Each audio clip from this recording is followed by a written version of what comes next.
Boa tarde. Hoje é sábado, dia 25 de maio de 2019. E a gente começa mais uma edição do programa Mundo Afora e abre falando da polêmica que continua no Reino Unido. E ontem a primeira-ministra, Theresa May, ela renunciou. E realmente ela demonstrou muita emoção, mas ela fracassou ao conduzir o país na questão do Brexit, ou seja, a saída do Reino Unido da União Europeia. Quer dizer, vem sendo um fato muito difícil, muito conturbado. Realmente, ela que é líder do Partido Conservador não conseguiu. Não conseguiu, os próprios membros do partido a incentivaram a renunciar. E essa oficialização da renúncia acontece no dia 7 de junho. E é uma situação muito complexa porque acabou refletindo na economia do país.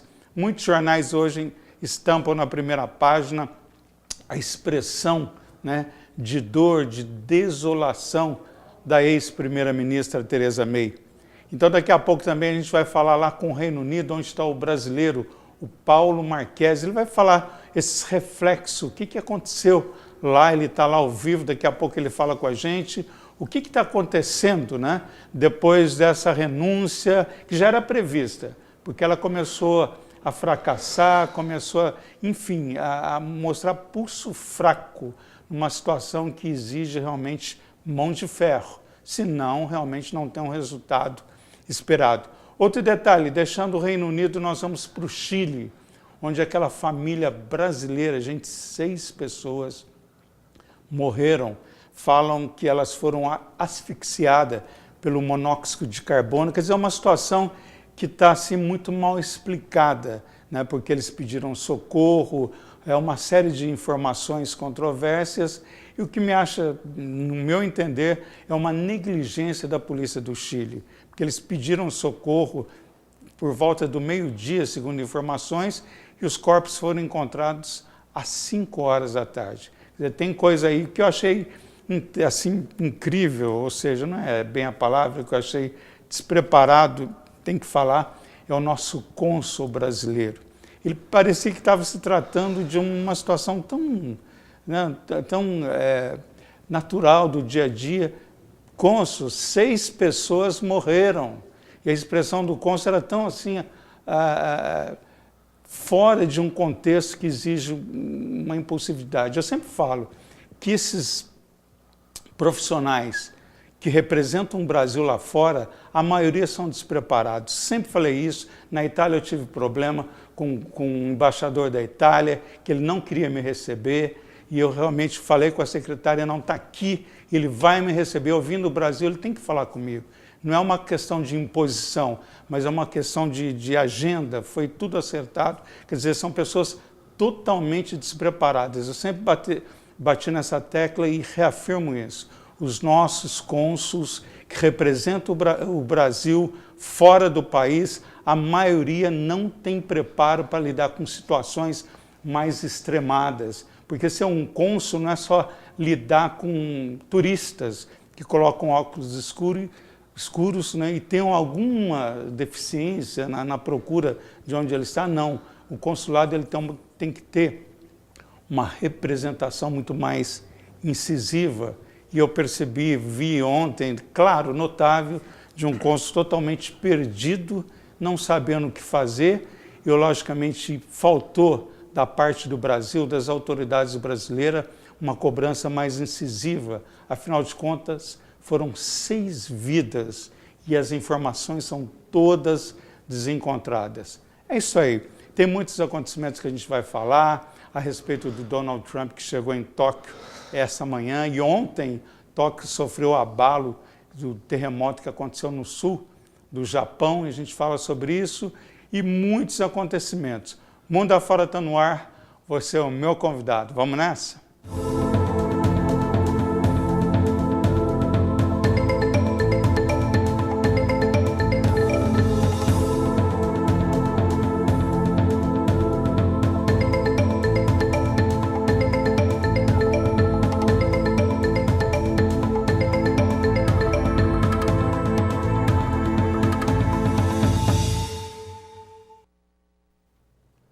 obrigado pelo carinho, pela audiência, as pessoas que acompanham o nosso programa no Brasil, em outros países, mesmo em outras capitais brasileiras, e a gente mostrando, né, os fatos, pontuando os acontecimentos que estão ocorrendo.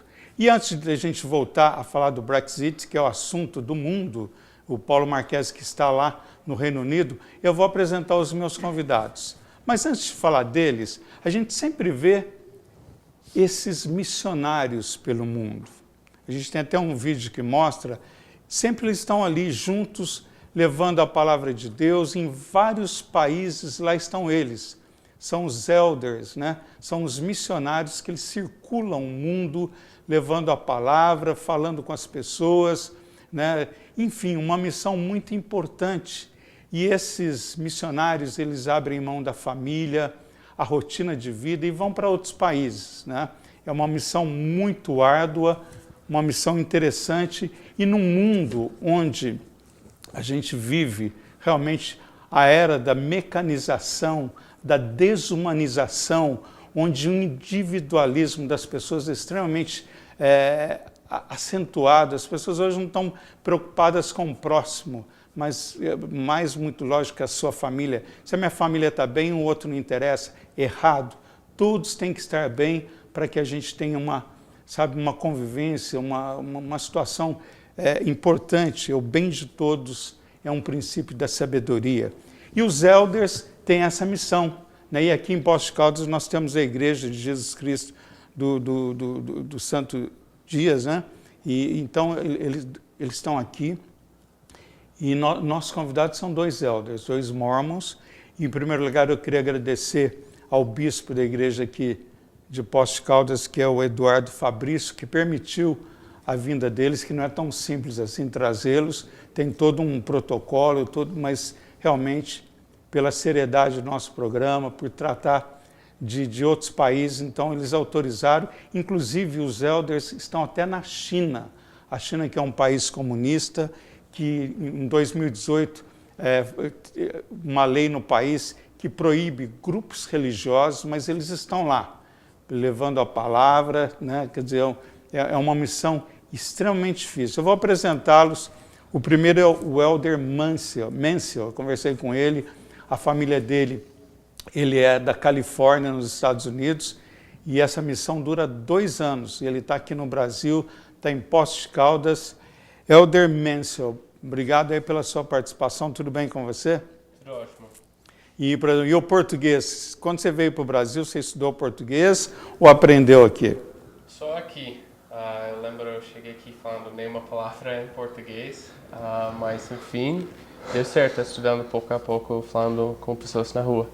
E, por exemplo, aqui a gente fala muita gíria, né? Porque vocês estão lidando com o povão, com o povo, tem muitas expressões que realmente não estão no nosso dicionário, são colocações do povo no dia a dia. Como é que é isso? Quando tem aquela palavra que você não entende bem, como é que fica? Então, tem várias gírias que os livros eles não ensinam e você tem que continuar perguntando, perguntando a todo mundo, o que significa isso, como se diz isso. Isso é como que eu aprendi, porque cada cidade você vai tem palavras diferentes que você nunca ouviu falar sobre. Exato. Bom, agora o nosso segundo convidado, ele também, só que ele é brasileiro, ele é do Rio Grande do Sul, é o Elder Vols, né? Ele está aqui também numa missão longe da família. Então, como está sendo para você aqui em Minas Gerais, você que é do Sul, como é que é essa missão, Elder Vols? Boa tarde. Boa tarde. Tá sendo bem legal, conhecendo outra cultura, bem legal, acostumado com a cultura do Sul. Agora vem aqui para a cultura de Minas, é bem legal aqui, estou gostando de Minas Gerais. E nesse contato do dia a dia, né? Porque vocês vão em vários lares, várias pessoas, sempre, né, levando a palavra, falando de Jesus. Como é que é? Logicamente, muitas pessoas já conhecem o trabalho dos elders, mas como é que é para você? Esse dia a dia é sempre uma missão diferente? Como é que é isso? É bem interessante, porque, que nem você falou, cada dia é uma rotina diferente. Então a gente fala com pessoas diferentes, a gente fala de várias coisas, a gente fala sobre Cristo, pessoas diferentes. E, eu não era acostumado a falar assim todo dia com as pessoas. Mas aqui é bem legal, a gente tem a oportunidade, que nem você falou, 2 anos, para fazer isso, é bem interessante. Estou gostando bastante disso. Bom, daqui a pouco eu vou voltar a conversar com os elders, eu quero saber como é que é a vida também pessoal deles, se eles namoram, se eles têm contato com as pessoas que eles gostam, como é que é o contato com a família, se existe uma regra para falar com as famílias, parece que tem um tempo que se pode comunicar com os pais, enfim, eles vão esclarecer muitas coisas importantes, que é interessante, porque aí você vê, eles sempre estão caminhando e você, às vezes as pessoas os veem, cumprimentam, mas não sabe dessa missão que é extremamente importante. Deixando o Brasil Post-Caldas, eu vou lá para o Reino Unido, onde está o Paulo Marchese, cidadão brasileiro, cidadão do mundo, nesse contexto conflitante que está lá no Reino Unido. Ontem a primeira-ministra renunciou, né, a Theresa May, ela não resistiu, ela não aguentou a pressão, muita pressão, e realmente ela acabou deixando o cargo. Quer dizer, ela já tinha dito que era se aprovasse o Brexit, que ela deixaria o cargo, mas muito argumento, são muitos pensadores, são os partidos contrários, enfim. E isso está refletindo na economia. Paulo Marchese, você que está aí no Reino Unido, boa tarde. Em primeiro lugar, identifica a cidade onde você está. Tudo bem, Paulo? Tudo ótimo, cada dia melhor. Eu estou aqui em Oxford. Oxford. Vamos ver assim, a gente tem um vídeo do momento em que a Theresa May, ela renunciou. Ela estava, você está vendo o vídeo, ela estava extremamente emocionada. Ela disse o seguinte, que ela ama o país, mas que as pessoas não a entenderam, porque como 2016 foi aprovado, teve um referendo no país e toda a população votou para a saída do Reino Unido do Brexit, ela ia manter isso. Era um desejo da população. Quer dizer, agora, 2019, há um contrassenso dos próprios cidadãos britânicos que acreditam que a saída, acreditam não, eles estão vendo a situação que a saída do Brexit vai trazer muita perda para o país, que já está acontecendo. Então eles recuam, só que a Theresa May não recuou. Ela manteve firme, dizendo, vamos cumprir aquilo que foi votado. Então ela não ouviu a voz das ruas, ou seja, o povo pedindo para que houvesse um segundo referendo, para que realmente então as pessoas votassem consciente, porque segundo os próprios britânicos, eles votaram num ímpeto de uma situação sem entender a gravidade que poderia acontecer, que está ocorrendo hoje, agora, nesse exato momento, a saída do país da União Europeia, quantas perdas vem trazendo para o país. Então esse foi o momento da renúncia dela, que vai ser oficializada no próximo dia 7 de junho. Agora, Paulo Marchese, como é que está aí? Você que está inserido no contexto dos britânicos, como é que está a situação aí? Por exemplo, há essa insatisfação, parece que alguns grupos comemoraram a saída da Theresa May, ou seja, respiraram aliviados porque ela parecia ser assim um problema, um entrave, né? Um impasse para uma situação que não conseguia ser resolvida. Como é que está aí? Como é que você está vendo toda essa trajetória aí de indecisões de um país importante no contexto da União Europeia? Aquela velha história, gregos e troianos. Uns são a favor, outros não. O problema é que o próximo que entrar também vai ser pressionado da mesma forma, porque ela queria sair sem acordo da União Europeia. Isso pode atingir muito a economia do país, gerar uma crise. E agora o próximo ministro que entrar também vai receber muita pressão e também ele vai ter que ou sair sem acordo ou faz o segundo referendo. Na verdade, é o óbvio, né? Claro, a pressão vai continuar, estamos falando da mesmice. Mas nessa mesmice que entra, o mais cotado são seis candidatos, nem bem a Theresa May renunciou, eles já começaram a se mostrar a cara na mídia, e o Boris Johnson, que é polêmico, ele foi ex-ministro das Relações Exteriores, ele é até parecido com o Donald Trump, não sei se a gente tem uma foto dele, loirão, impulsivo, agressivo, na forma de falar, e, logicamente, ele é do mesmo partido da Theresa May, e ele foi prefeito de Londres. E ele aparece como o principal, né, elemento que pode substituí-lo, ou seja, pode vir a ser o primeiro-ministro, mas, logicamente, são hipóteses, porque as coisas vão caminhar e depois do dia 7 de junho decide-se se vai ter uma nova eleição para a escolha do primeiro-ministro, se vai ser nomeado. Então, essa situação está ainda sendo decidida. Agora, Paulo, eu queria saber o seguinte, isso está refletindo no dia a dia, reflete na economia, parece que o mercado imobiliário aí no Reino Unido ele está oscilando. O que está acontecendo de verdade no país? Cria uma incerteza. Sempre tem um reflexo. Infelizmente, tem um reflexo. O mercado imobiliário, pelo que eu fiquei sabendo ontem, tem uma crise. O pessoal está esperando ver o que acontece para poder começar a retornar a compra de imóveis. Eu conversando ontem com uma empresa que faz mudança, uma das maiores aqui da Inglaterra, um dos proprietários disse, realmente, antigamente estava muito mais fácil. Mas com essa incerteza do Brexit, o pessoal está esperando a decisão para retomar a compra de imóveis, e gerou uma incerteza no país. Agora, por exemplo, para o cidadão, porque a gente sabe que tem muito brasileiro ainda está na corda bamba.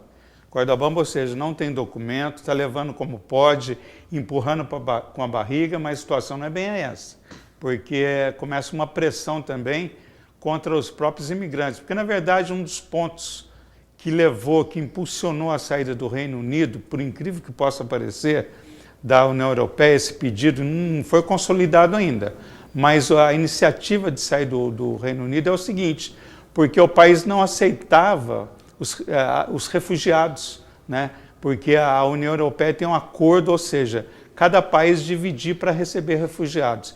E o Reino Unido falou, não, nós não temos essa obrigação de receber refugiados no país. Nós já temos imigrantes, não sabemos o que fazer com esses imigrantes e não queremos refugiados no país. Quer dizer, esse foi um dos pontos que impulsionou a saída do país do Reino Unido, quando a população se revoltou e votou no sim, temos que sair, e depois foram rever a situação, não é bem essa não, porque aí implica em condições comerciais, em divisa de países, enfim, é uma série de burocracias que trazem, né, perdas para o país. Agora, eu sei que alguns imigrantes aí, o Paulo Marques, talvez não seja aí em Oxford, mas quem está em Londres está sentindo a pressão. Ontem eu conversei com um brasileiro em Londres, o Marcelo, ele só não pôde estar aqui com a gente porque ele trabalha um horário que está trabalhando, mas ele disse que realmente é uma situação difícil para o brasileiro, principalmente aquele que esperava ter documento, que agora a situação começou a complicar. Então, as pessoas já estão vendo assim, se a coisa apertar aqui, para onde a gente vai? Vamos para a França, voltar para Portugal, enfim. Até no próximo programa, eu já conversei com ele, ele vinha hoje, mas não bateu a questão de agenda, que é o analista político Evandro Migotti. Ele vai estar aqui no próximo sábado para a gente falar mais dessa questão do Brexit. Aí você pode estar em casa, mas o que se interessa para nós? Muito. Tem muitos brasileiros daqui de Poços de Caldas que trabalham. São muitos brasileiros que estão lá, que mandam dinheiro para a família, que estão lá em Londres, vivendo no Reino Unido. Então, não é uma situação isolada. Interessa. E também isso reflete no Brasil, reflete no mundo. Quer dizer, então, acho que a gente tem que raciocinar. Não é raciocinar em células, a gente tem que raciocinar num todo. O que essa questão vai trazer de gravidade? Primeiro, na questão dos brasileiros que estão lá. Logicamente, tem outros imigrantes de outros países, mas falando especificamente da comunidade brasileira, quem está lá está arriscado a perder o emprego, né? Então, esse brasileiro que eu falei agora há pouco, ele pode perder o emprego dele, porque o patrão já chegou e disse para ele, olha, eu vou te segurar mais 2 semanas, mas eu não posso segurar mais um trabalho. Como é que faz? Ele paga aluguel, manda dinheiro para a família aqui em Poços de Caldas. Vocês estão entendendo que não é uma coisa só lá, é aqui também? Que a gente tem uma responsabilidade de falar sobre isso? Então, quer dizer, é uma situação que a gente tem que raciocinar o que está acontecendo, né? Porque tem pessoas que têm a mania, fechou a minha porta e não interessa o que acontece lá fora, errado. O que acontece lá fora pode refletir dentro da sua casa também, muito errado. É um raciocínio egoísta, egocêntrico, de que não percebeu o outro, o que pode acontecer com as outras pessoas. E isso está refletindo no imigrante brasileiro. E muitos estão preocupados com medo de perder o emprego. E a situação é tão grave que as pessoas que alugam para brasileiros lá, essas casas locais, não querem alugar mais. Porque se tem documento, não, então não vou te alugar. Porque se o país sair, nós podemos ter multa. É isso, Paulo? Acontece exatamente isso? Realmente sempre tem algum problema na parte de documentação. Quem tem a cidadania europeia, por exemplo, italiana, portuguesa, já não tem tanto problema. Mas a pessoa que vem ilegal para cá, que não tem nenhum documento europeu, aí é problema. Eles estão realmente pressionando. Porque a Inglaterra é um país pequeno, é uma ilha. Ela não pode também acolher imigrante de toda a ordem, claro. Exatamente também, porque também para poder acabar com o fluxo imigratório, tem que procurar ajudar os países que estão em dificuldade. Mas no atual momento acontece que a parte de documentação é preciso ter para poder evitar esse tipo de problema, que pode ocorrer em breve futuro. Agora, Paulo, e tua situação? Como é que está a tua situação no Reino Unido? Como é que você está aí nesse contexto de tanta indecisão? Como é que está a tua situação? O que você faz aí no país? Enfim, o que você vislumbra aí para um futuro próximo? Aqui o país, eu estava até comentando, o país é muito bem administrado, nada contra, é um país maravilhoso. A gente vive o dia a dia, acompanha, tem que estar sempre informado dessas notícias.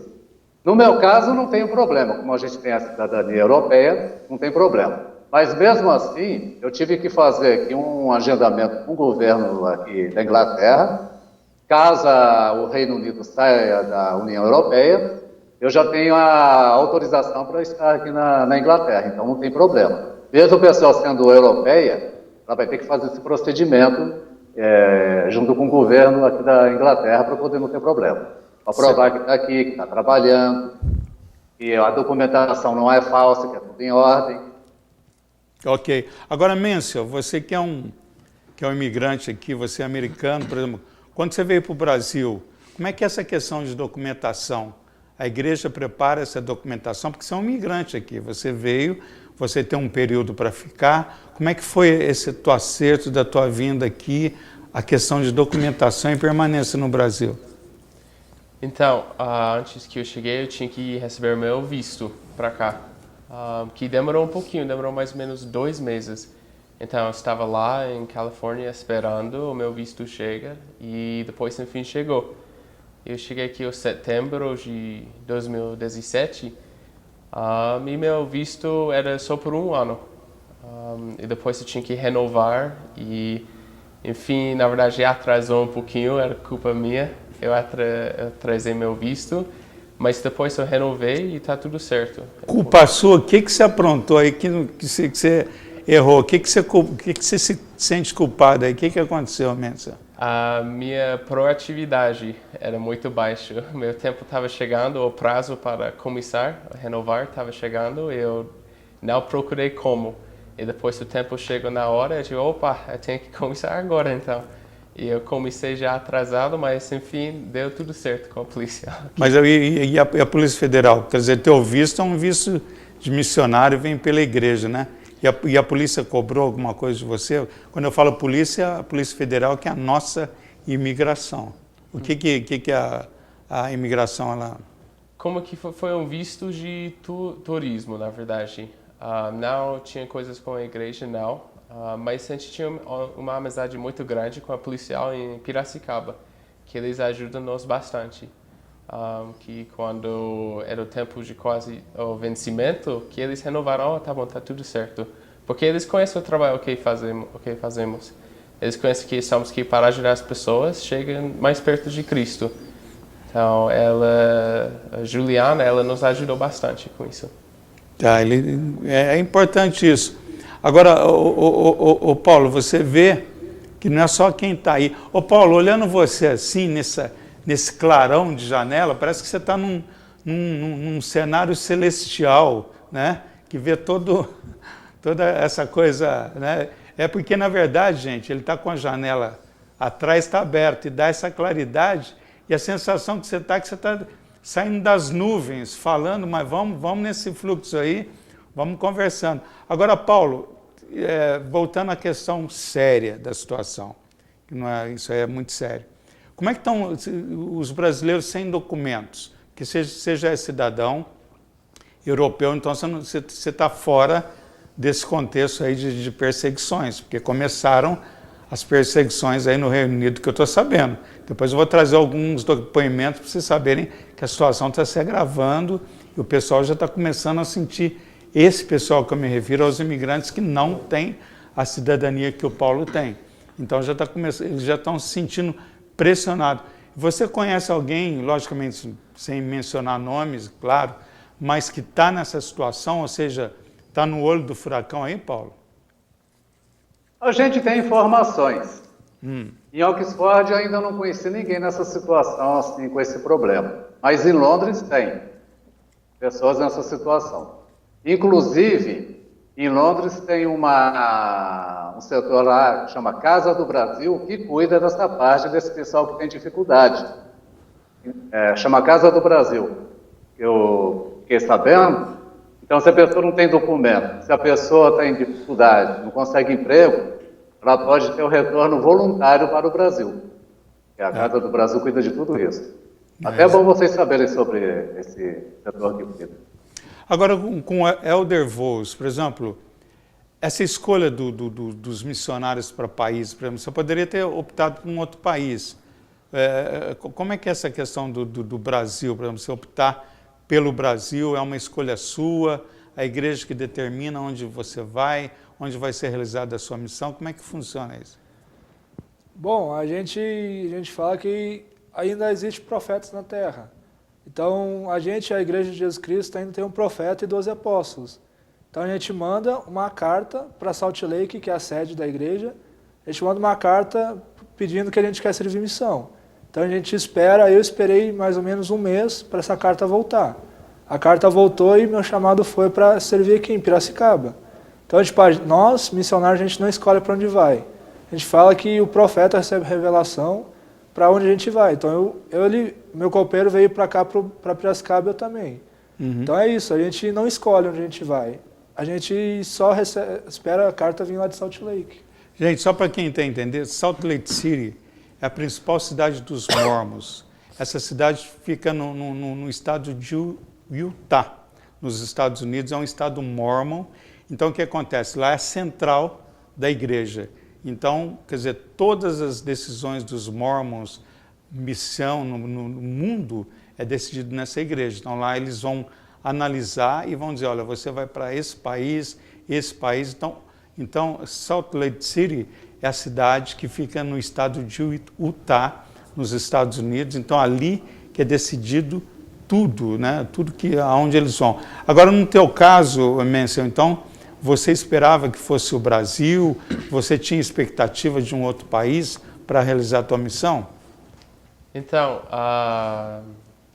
meu irmão ele também fez a missão. Ele fez nos Estados Unidos também. Eu aprendi um pouquinho de alemão no ensino médio, eu queria ir para a Alemanha. E depois, quando eu abri a carta, que falou, você vai para o Brasil. Ele falou Piracicaba, mas eu não consegui ler a Piracicaba. Então eu só falei Brasil. Eu fiquei muito animado, porque meu primo ele também fez isso aqui, ele fez em Belém. Eu vi as histórias dele e eu queria também. Eu achei que seria muito legal. Meu conhecimento do Brasil era muito pouco, e eu ganhei um conhecimento muito maior aqui. Pois é, nós estamos com o Paulo Marchese lá no Reino Unido, ele está na cidade de Oxford, ele falando a respeito dessa saída do Brexit, a saída do Reino Unido. Acontece, não saiu, lógico, tá um bate-volta e não se resolve a situação.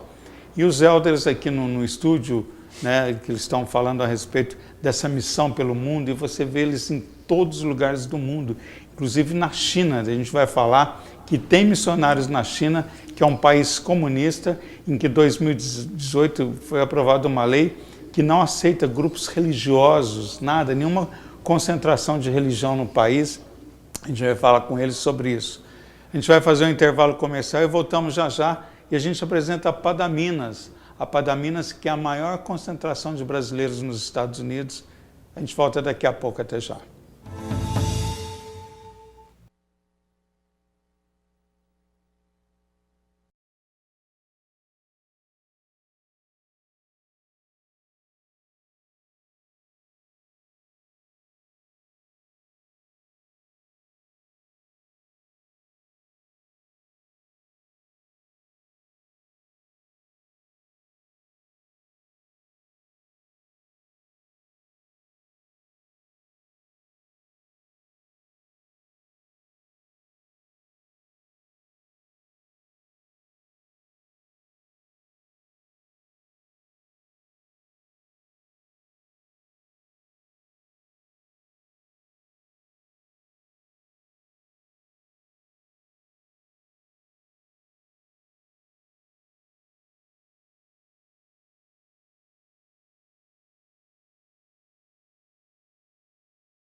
E voltando aqui no programa Mundo Afora, eu queria só reforçar o nome da igreja, né? Aqui de Poços de Caldas, Igreja Jesus Cristo dos Santos dos Últimos Dias. A sede dela fica aqui no Jardim dos Estados, né?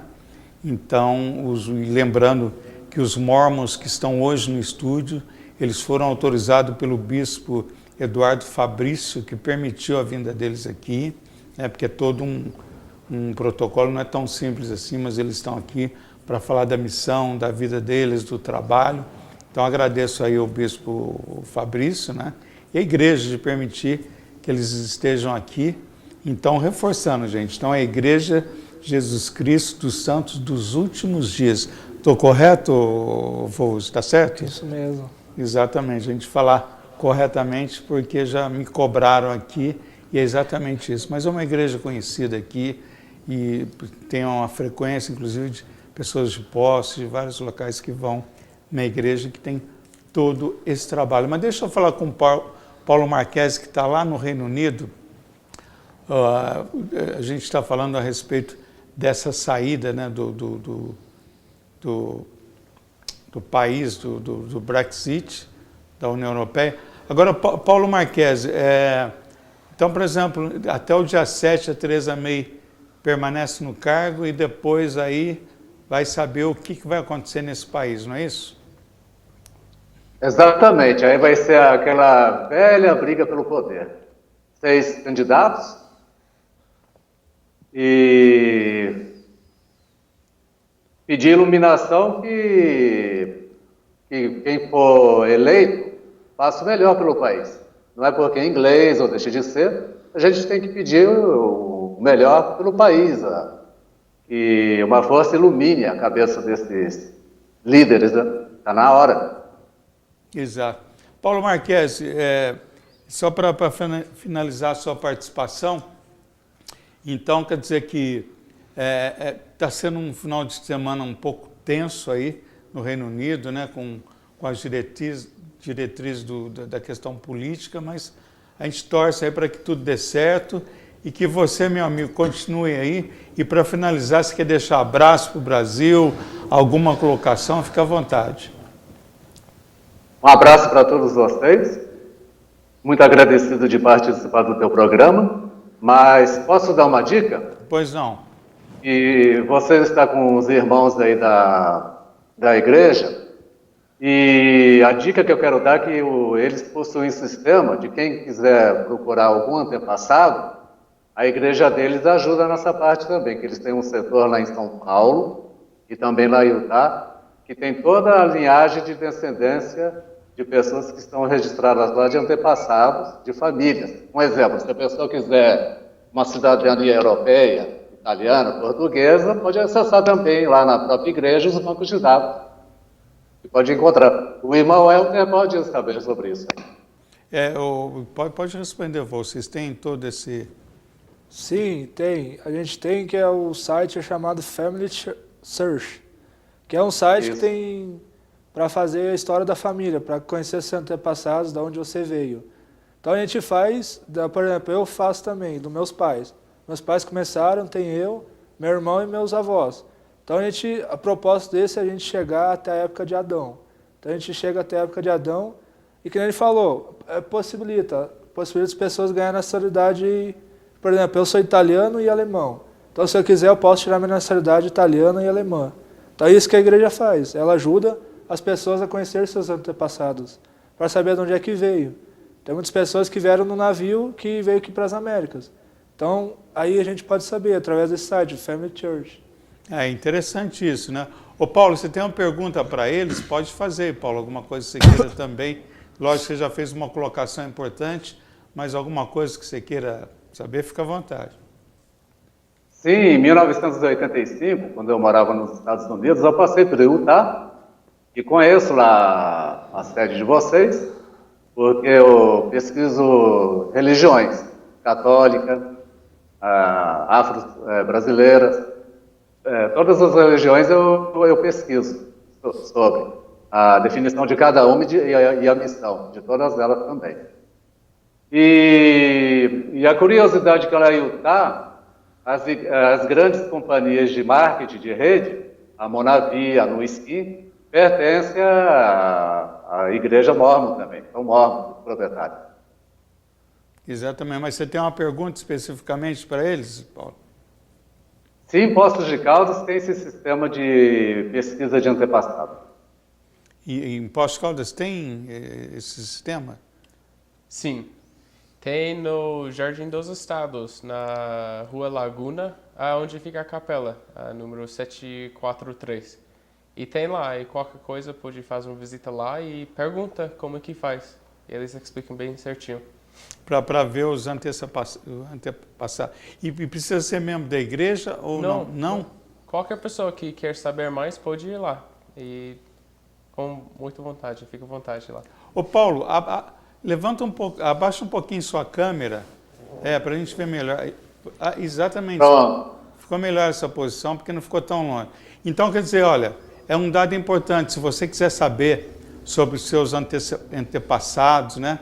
É uma árvore genealógica, né? Genealógica que você vai saber quem foram as pessoas que antecederam você. Então, pode ir na igreja Mormon que você vai ter isso, não é isso, Valdo? Sim, fica muito à vontade lá. Qualquer pessoa que quer ir, pode ir. Então, é saber, porque de repente você tem uma descendência, né, de um outro país, ou seja, de italianos. Tem pessoas que sabem, mas tem pessoas que desconhecem. Então, tem um nome, tem um sobrenome que tem de um antepassado, de um parente, ou enfim, que fez parte da família que seja de outro país. Então, pode ir na igreja que vai ter esse resultado. Ô Paulo Marques, eu queria muito agradecer a sua participação, viu? Você quer deixar um abraço para o Brasil, Post-Caldas, fica à vontade. Um abraço para todos vocês de coração e até o próximo programa.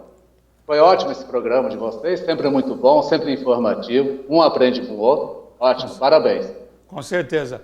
Paulo, então, olha, um ótimo final de semana, né? Que seja um final de semana mais calmo aí no Reino Unido. O Paulo que você está vendo no vídeo, ele está falando direto de Oxford, lá no Reino Unido. Ele está lá onde está o centro dos acontecimentos, sai ou não sai o país da União Europeia, ali que concentra tudo. A primeira-ministra Theresa May renunciou ontem, né, e deixa o cargo no próximo dia 7 de junho, e a gente vai acompanhando. Obrigado, Paulo, um abraço para você, viu? Bom final de semana. Um abraço a todos vocês também. Pois é, a gente continua aqui no estúdio com os elders, e tem algumas perguntas que eu gostaria de fazer, inclusive na participação que vocês tiveram, e a pergunta que se faz, muitos jovens perguntaram, por exemplo, a pessoa, por exemplo, para ingressar nessa carreira missionária, né? O que ela precisa, viu, Voos? O que necessita? Ela tem que ser membro da igreja, os pais têm que ser voltados para a igreja, nessa missão que é designado aí pela igreja. Sim, tipo, para servir missão tem que ser membro da igreja. E, tipo, tem que ter mais ou menos 1 ano de igreja para entender o que realmente funciona lá na igreja. Então tem uma idade, um limite para servir, que é dos 18 anos para rapazes até os 25 anos, para sair para servir missão. Também tem mulheres que fazem isso, são chamadas sisters. Elas saem do 19 e não tem limite até o fim. Elas saem do 19 na missão. Então, para servir missão, você tem que ser um membro digno, tem que cumprir todos os mandamentos que a igreja pede. E nós dois somos requisitados, a gente requisitados como membros dignos da igreja.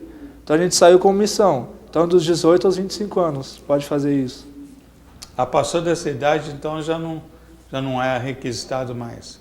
Não, não é. Passou dos 25, você não pode fazer mais, porque tipo, tem um tempo limite, que é dos 18 aos 25. Se passou dos 25, você não pode fazer mais.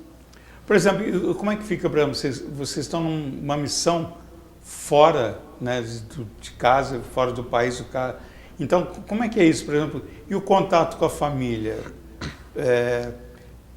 Antes de você falar do contato com a família, ainda na questão família, a aprovação da família, como é que é isso? A família apoia, a família banca esses 2 anos que vocês ficam fora?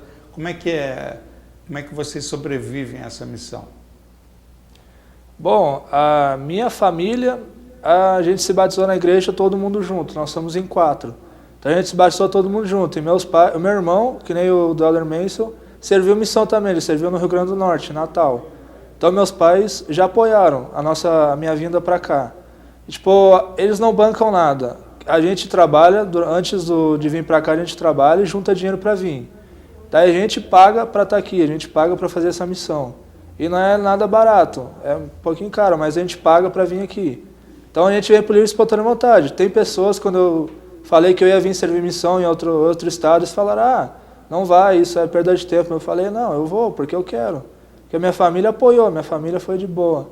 Ela apoiou bastante a gente vir para a missão.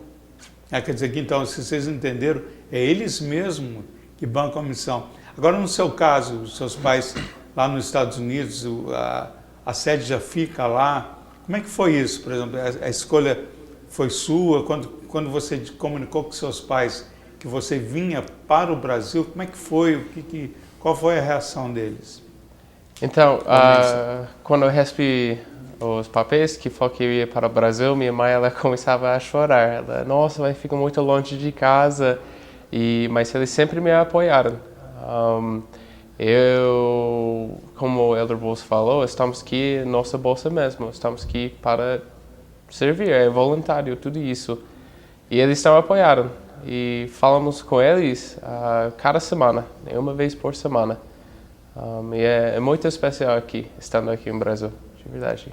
E para você, Menzel, o que você está aprendendo com o Brasil, nesse contato com as pessoas? O que o povo brasileiro passou para você? O que você está absorvendo dessa gente, de uma cultura diferente da sua, de um país, óbvio, né, diferente do seu. O que você tem como aprendizado tudo isso? Uma coisa que eu acho que eu aprendi muito é que o povo brasileiro todo mundo parece que é amigos um com o outro. Você conhece na primeira vez na rua ou já é amigos faz 20 anos. Como pode fazer amizade muito rápido com qualquer pessoa, porque todos nós somos irmãos, né? Todos nós somos filhos de nosso Pai Celestial, nosso Deus, e que temos que tratar um ao outro como iguais, que realmente eu vejo isso aqui. Eu aprendi uma cultura diferente, como trabalhar de uma forma diferente aqui. E, por exemplo, a gente sabe que o americano, ele não é tão como o brasileiro, né? Ele é mais contido. Como é que é isso? Você sai de uma família, né, tradicional, mais, vamos dizer, mais introspectiva e vem para um país onde as pessoas... Como é que está sendo isso para você? Como é que você relata isso para os seus pais? Nossa, eu não sei. Minha família é um pouquinho... Não, a gente gosta de zoar, brincar. E aqui só parece que toda zoeira é muito maior aqui, né? Que sempre tem uma coisa para dar risada sobre. Uma coisa aqui que pessoas têm muita humildade aqui. Que pessoas que estão passando muitas dificuldades, porque andamos na rua, vemos quase tudo. E eles sempre, nossa, estou feliz, está tudo bem com você? Nossa, eu estou bem. E minha família, eles acham que isso é uma coisa muito, muito legal. Que as pessoas aqui, de qualquer condições, eles estão felizes mesmo. E eles estão vendo como eles podem ser mais felizes na vida deles, por causa disso. E para você, Voz, na convivência com o Manson, que é de um país diferente, de uma cultura diferente, como é que você vê tudo isso, essa convivência com ele, que é americano, tem uma outra forma, né, de ver as coisas? Como é que é isso para você, essa convivência? Bom, eu acho bem legal, porque eu já tive vários companheiros americanos, ele é o 6º companheiro americano. Então a gente aprende a cultura deles e a gente tenta passar a cultura nossa para cá, para eles, né? É bem legal que tipo, a gente aprende inglês com eles também. Então é bem legal que a gente ensina como é que é as coisas aqui, mas eu nunca tive contato assim 24 horas com um americano, pessoas de outro país. Mas agora a gente fica 24 horas juntos, então eu aprendo várias coisas e é bem legal aprender outras coisas do país. Então tipo, a gente tinha uma visão, antes de eu vir para cá, tinha uma visão diferente dos Estados Unidos. E falando com ele, convivendo, vendo as coisas que ele fala com a família, a gente vê que é bem diferente do que a gente vê na TV as coisas. A gente vê que tem pessoas lá que também passam necessidades. Não é só as pessoas ricas, os Estados Unidos é rico, ele é. Mas tem dificuldades como o Brasil também. Então a gente aprende essas coisas, como na igreja também a gente aprende as coisas de lá e convive com eles, a gente aprende cada coisa. E é bem legal, tipo, a cultura que eles têm, eles passam para nós, a gente passa a cultura para eles, e é bem legal mesmo. Porque no próprio estado da Flórida, tem muitas famílias americanas em dificuldades, né? Inclusive tem grupos lá na Flórida, inclusive eu vou até convidar uma da presidente desse grupo, que eles fazem um trabalho de ajuda, principalmente na questão de saúde, levando essas famílias que a impressão que se tem é que nos Estados Unidos não existe pobreza, mas existe as famílias em dificuldades, né? Existe uma série de coisas que são difíceis Agora eu vou fazer uma pergunta bem polêmica para o Mencio. Ô Mencio, me fala uma coisa. Os Estados Unidos, a gente vê que existe, eu estive lá há pouco mais de um mês, e a gente sempre vê isso, né? Que entre os americanos, né? Falando propriamente do americano, não do imigrante, por exemplo, o americano, o negro americano, ele dificilmente tem contato com um americano já do branco americano, né? Você sente isso, essa diferença, por exemplo, falando do americano, você sente essa diferença em relação ao negro americano, às famílias negras? Como é que é esse convívio do americano com os negros americanos? Você está falando se o racismo, diferente? exato. Tipo, claro que tem, em todo lugar tem isso, mas onde eu moro, isso realmente não é aceitável. Isso, tipo, vocês moram juntos, né? Independente de qualquer diferença entre vocês, ou cor, qualquer coisa, qualquer país, vocês vivem juntos, né? Não tem esse preconceito, acho, Isso é, que você quer. é uma coisa. É porque a gente vê, por exemplo, no próprio Estados Unidos, o próprio negro americano, falando especificamente do negro, ele dificilmente ele tem amizade com o imigrante. É muito difícil. Ah, mas eu tenho não. Você pode ter um amigo, um jamaicano, né? Um africano filho de africano que nasceu nos Estados Unidos, mas o negro americano mesmo, ele é muito separatista. Ele é sabe, é uma coisa, ele é muito diferenciado, tanto nos locais que eles compram, nos locais de frequência. Por que eu estou colocando isso? Porque o Mansell é americano e a gente sente que existe, né? Quer dizer, é uma coisa que existe essa coisa muito forte nos Estados Unidos, embora logicamente onde na região que ele está não tenha isso, mas em Nova York você vê alguns lugares que isso é bem acentuado. Por exemplo, na área onde tem negros americanos, o branco americano não compra casa. Então essas áreas passam a ser desvalorizadas nos Estados Unidos, porque é uma área que acontece, tem muitos negros. Então isso é uma situação que é muito latente nos Estados Unidos. Eu falo isso que eu viajo há mais de 30 anos para os Estados Unidos, não é uma viagem de férias, pelo contrário, uma viagem de observação, uma viagem que a gente está no embate no dia a dia, a gente observa muito isso, que acontece muito isso lá. Isso é uma coisa muito forte dentro do país, ou seja, as diferenças existem, como no Brasil também. No Brasil é um racismo velado, que é pior, né? Aquele que não mostra, mas existe.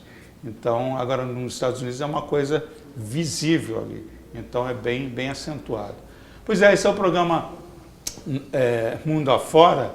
Nós vamos fazer um intervalo e daqui a pouco a gente volta a conversar mais com os elders e falar sobre essa família no Chile. O que aconteceu? O que o nosso consulado, né, tratando com tanta naturalidade uma situação que envolveu 6 mortes, 6 pessoas perderam a vida. A gente volta daqui a pouco, até já.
Pois é, o tempo passa, né? Nós estamos na reta final do programa Mundo Afora, tantos acontecimentos, e a gente lembrando desse caso no Chile, que realmente assim está muito estranho.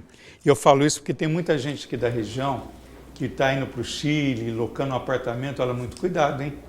Você, inclusive, tem uma família de amigos que ontem a gente até conversou, eles estão para ir para o Chile. E eles fizeram exatamente isso. Eles locaram um apartamento para eles ficarem e eles são extremamente preocupados, né? Depois dessa viagem que morreu o Fabiano, a Débora, o Felipe, a Cristiane, né? Que é da mesma família, e a garotinha que estaria completando 15 anos hoje. Ela ia completar 15 anos nesse sábado e a viagem foi motivada pelo aniversário dela. Olha que tristeza. E a família está assim, tentando saber, e a gente sabe que as pessoas não falam, mas foi uma negligência da polícia mesmo, que eles pediram socorro meio-dia, a polícia só chegou no local meio-dia, já estavam todos mortos. Eu queria fazer uma referência, né, ao nosso cônsul, né, o Ezequiel Chamorro, o cônsul. Eu acho que tem que ter mais pulso firme, cônsul.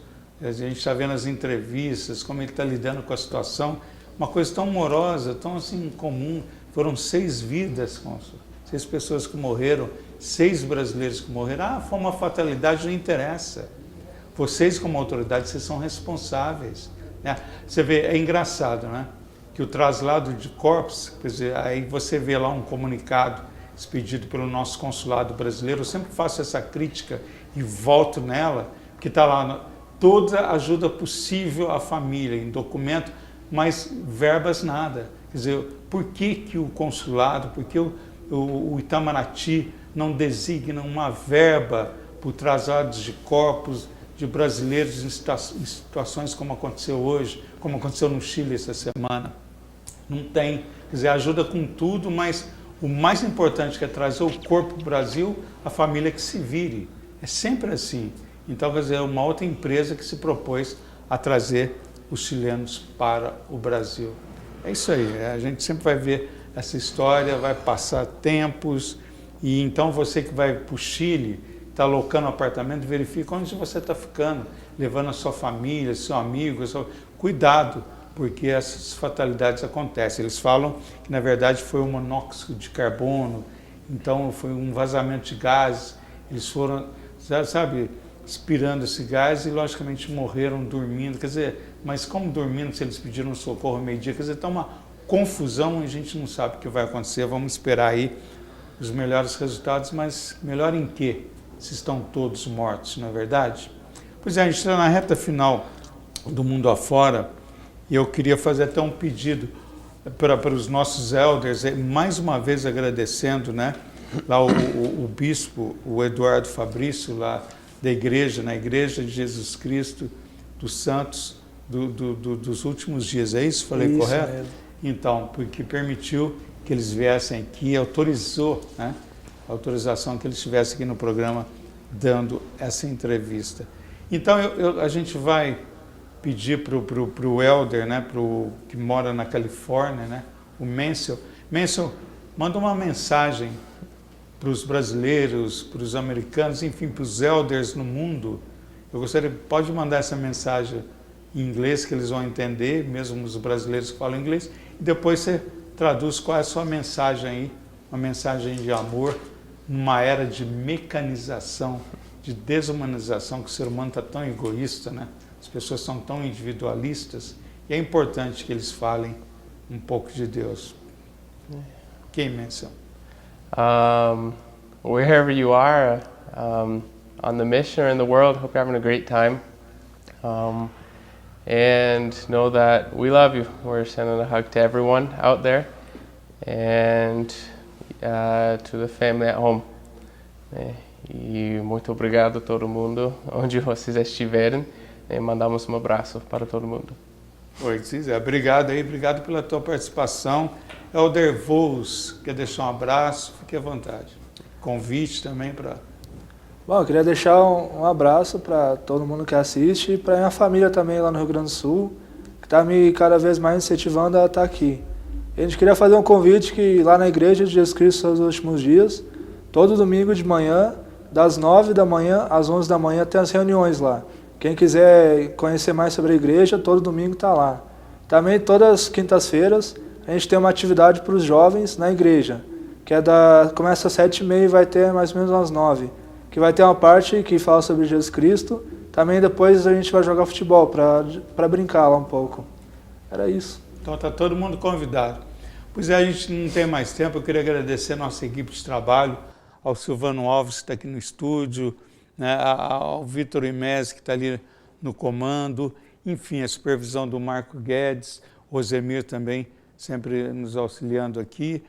E queria mandar um abraço especial ao nosso diretor, o Ildeu Pereira, né, que abriu espaço, que deu voz aos imigrantes. Te agradeço, viu, Ildeu, em nome de todos os imigrantes, e te parabenizando, né, que nesse domingo o Ildeu está aniversariando mais um ano de vida. E que Deus te dê saúde, paz, né, que é mais importante, e que você continue sendo esse profissional brilhante, que abre espaço, descobre valores, né, dá oportunidades. Isso é muito importante. E você deu voz aos imigrantes, você deu voz aos brasileiros que estão no mundo, cada qual com a sua missão, correndo. A gente está fazendo o programa, mas a gente está nos metrôs, nos ônibus, nos tetos das casas, dos edifícios, pintando, né, reformando telhados, pessoas que estão em lojas, enfim, são os brasileiros, os cidadãos do mundo, cumprindo um sonho, uma esperança, uma expectativa que tem sempre um objetivo: ajudar as famílias. Então, Ildeu, em nome de todos os brasileiros no mundo, obrigado, parabéns pelo seu aniversário, muito mais saúde, muitos anos de vida a você, a sua família, a sua esposa, enfim, nós agradecemos. Obrigado por tudo. E o Mundo Afora fica por aqui e a gente volta na próxima semana. Espero que você tenha gostado do programa, eu adorei. É isso aí, gente, a gente volta. Tchau, tchau.